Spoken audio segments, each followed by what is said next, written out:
Welcome, adventurers. Today on Rebel Then King, we are talking about the Sorcerer as part of the Player Core 2 Remaster book.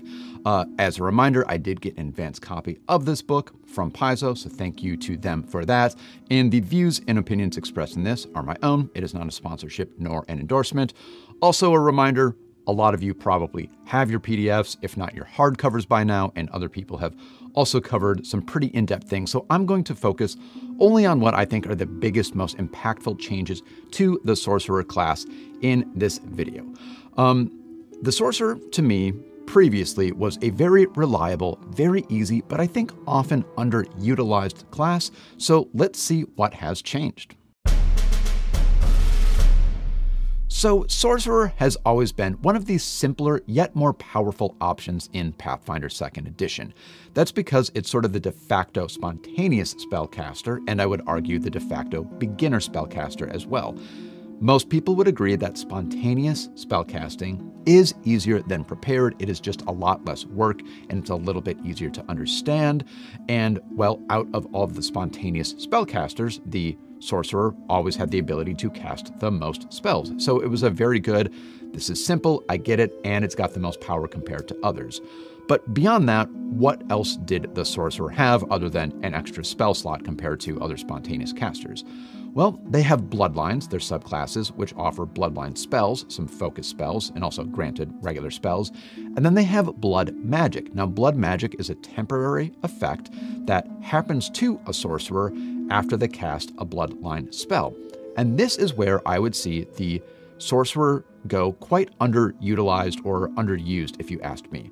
I listened to a fair amount of actual play, and Sorcerers were quite often present, and I don't think I saw Blood Magic be used at all. I think I only heard it discussed maybe once or twice. So I think that a lot of people simply used the Sorcerer as sort of a blank spell casting slate, but didn't really take advantage of the class features.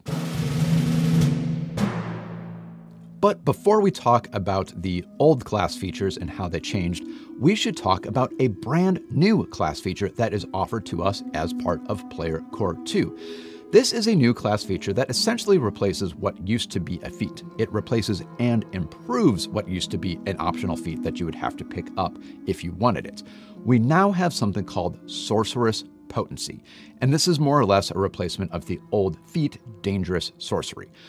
This is another unique thing that is only available to sorcerers in addition to Blood Magic, so it is cool that they have another thing to separate them from other spellcasters in the system. What it does, when you cast a spell from one of your spell slots that either deals damage or restores hit points, you gain a status bonus to that spell's damage or healing equal to that spell's rank. So it's a little bit of extra damage or a little bit of extra healing. The improvement compared to the old Dangerous Sorcery, well, that was only dangerous. It only had that damage effect. It didn't contribute to healing at all like Sorcerous Potency does. So this is very cool that it works with both your damage and your healing builds. And it, again, is another thing that is unique to the Sorcerer, another reason to play the Sorcerer. It's a good pickup, Sorcerers. And now, before we talk about Blood Magic, we should talk about the focus spells that are some of the things that trigger Blood Magic. I always like analyzing focus spells because, in my opinion, these should be sort of your go-to spells that you use in almost every combat. It's one of the main reasons I would pick one casting subclass over another, though Blood Magic certainly also contributes to that with the Sorcerer. So first of all, there are some subclasses that don't really have any changes to their focus spells. The Aberrant or Aberrant, I'm not sure how that word is supposed to be pronounced. I usually hear Aberrant, but I think it's actually Aberrant. It's not apparent, so Aberrant with me when I mispronounce that word. The Fae, the Hag, and the Undead also don't really have any significant changes. There are also a few subclasses whose focus spells have really only changed in the type of damage, and that's due to updates in the elements and into alignment or doing away with alignment. So Angelic and Diabolic, just very slight changes. You're doing some good in spirit damage. And then Elemental is actually quite cool because this used to be either fire, if you were a fire element sorcerer, or bludgeoning if you were anything else. And now each of the elements actually has a different damage type associated with it, so you can do some slashing or piercing damage as well. That's a nice little boost. There are also 2 subclasses that went from having melee duration focus spells to single-use ranged focus spells. The demonic Glutton's Jaws used to be you grew jaws and you could use them for up to a minute. Now it is 2 actions, range, you do damage, and then you still can grant yourself some temporary hit points from that. The Draconic, similarly, their claws used to grow and be used for up to a minute. Now it is a 2-action ranged spell that does damage from range, and this does also have a slight update to the damage type due to the new dragon organization. The biggest change overall with the Bloodlines, I think, goes to the Imperial. It used to be focused on skills, a lot of skill training, both in its focus spell and blood magic, which we'll talk about next. Now, the focus spell is sort of a pre-buff or debuff to casting another spell. You either grant yourself a +1 status bonus to the next spell attack, or you impose a -1 penalty to the next saving throw on a target. So it is a good, you cast this focus spell, and then you make an attack or use a spell that targets a save. So overall, I would say this is a medium amount of change, considering some didn't change, some barely changed. I do like that with those 2 subclasses, you are no longer encouraged to stay up front in melee as a super squishy spellcaster, because that was always an interesting choice. And now finally onto the blood magic, the most underused part of the Sorcerer. Has it improved? Will people use it more? Well, first of all, there are a few subclasses with no change. The Angelic and Draconic, that's it. There are also some where it is just a slight change in naming. Only the Undead, you either gain temporary hit points equal to the spell's rank, or the target takes 1 void damage. The only difference here is the change to the word void. Then there is what I call the +2 crew. There are a number of subclasses whose blood magic allows you to either do something or gain a bonus to intimidation checks. Now with all of these, that bonus used to be just +1 and it is now +2. I'm talking about the demonic, the diabolic, and the elemental bloodlines. And this, I think, is a big change because you are a charisma-based class, so you're already going to be good at intimidation, and now you get a +2 instead of a +1 on top of that. I have made builds around that +1, so going to +2 is fantastic.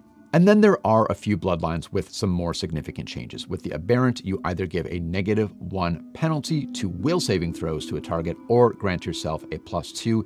It used to be a +2 to yourself or someone else, and I like that this change is sort of a debuff or self-buff option.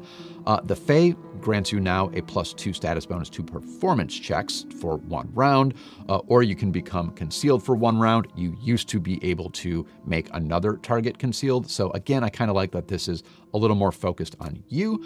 And then the Imperial, if you remember, it used to be all about skill training, and that is not really the case anymore. So it used to be a +1 status bonus to skill checks for a round, and now it is a +1 status bonus to AC or a +1 status bonus to your saving throws.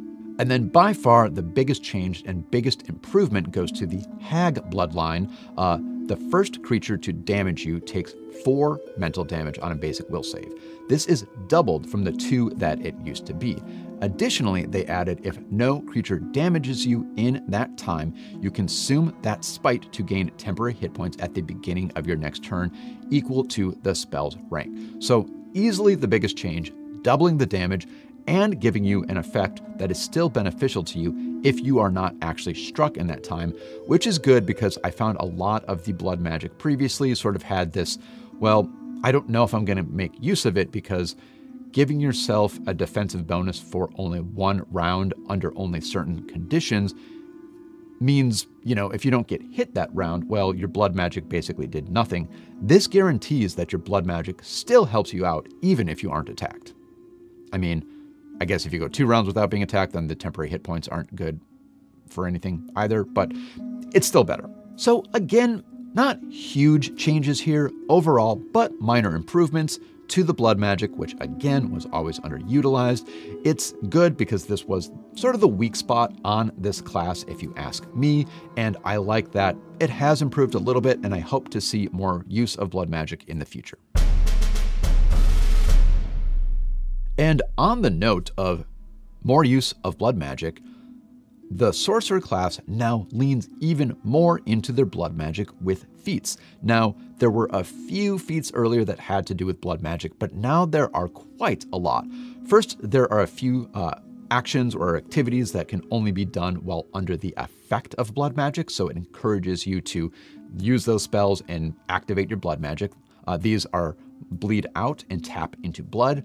There are some that alter your blood magic: blood sovereignty, blood ascendancy, and anoint ally, which did exist earlier.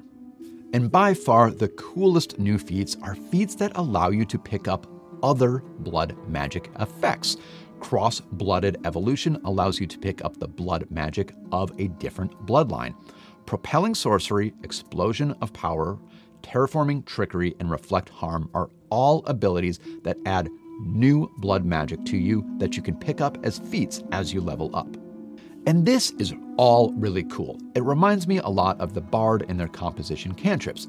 As a Bard, you start with Courageous Anthem, only one composition cantrip, and that is sort of your thing as a Bard that distinguishes you from other spellcasting classes. As a Bard, you were able to always pick up other composition cantrips or compositions, overall focus spells, as you leveled up. And this wasn't something that was available to the Sorcerer. You had your blood magic and that was kind of it.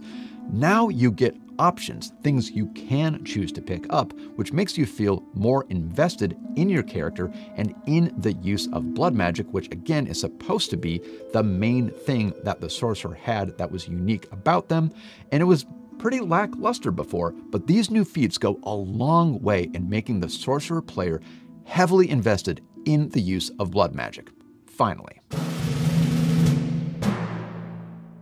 So, in conclusion, the Sorcerer didn't change all that much, but we did get the new class feature, Sorcerous Potency. We did get some minor updates to our Bloodline spells, our focus spells, to our blood magic, and then I think most importantly, we got new feats that add to or alter your blood magic. These are all really good changes, and it adds a little bit of pizzazz to what was otherwise a relatively simple class.